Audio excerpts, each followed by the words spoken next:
রান্না করব এই যে সজনে ডাঁটা, আলু নিয়েছি এমনি আলু, আর দুটো মিষ্টি আলু নিয়েছি।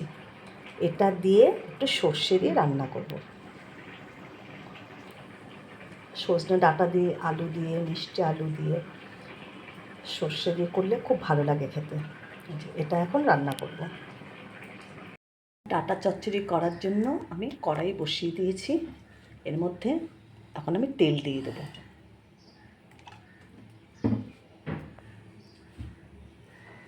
এর মধ্যে ফোড়ন দেবো একটু সর্ষে আর একটা শুকনো লঙ্কা। তেলটা গরম হয়ে গেছে, এর মধ্যে অল্প করে সর্ষে একটা শুকনো লঙ্কা দিয়ে দিলাম।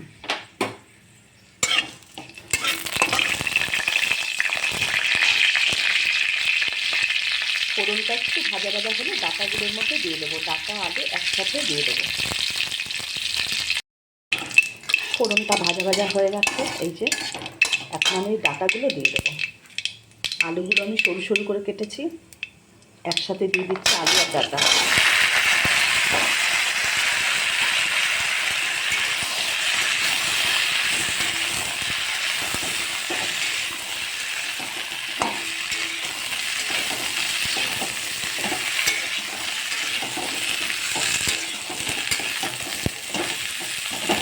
এর মধ্যে এখন আমি নুন দিয়ে দেবো আর হলুদ দেবো।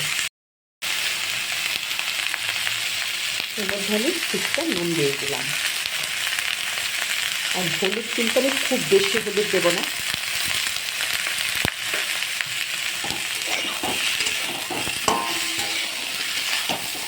এবার এটাকে ভালো করে নেড়ে করে ঢেকে দেবো।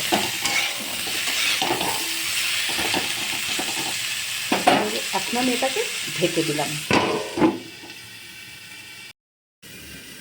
সর্ষে আর একটা কাঁচা লঙ্কা নিয়ে নিলাম, এটাকে এবার আমি পেস্ট করব। ঢাকনাটা তুলে নিয়েছি, আবার একটু নেড়ে চেড়ে দিচ্ছি।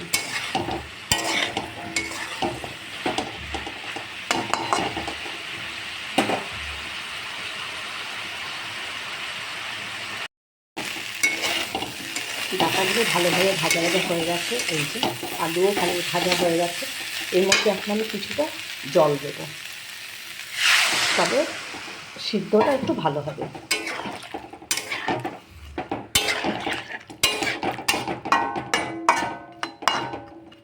এখন আবারও এটা ঢেকে দেবো।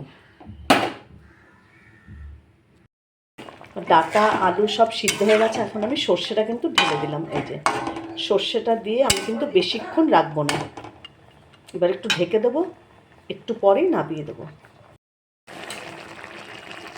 সর্ষে দিয়ে সজনে ডাঁটা আলু একদম রেডি হয়ে গেছে ডাঁটা চচ্চড়ি। এবার এটাকে আমি নামিয়ে দেবো।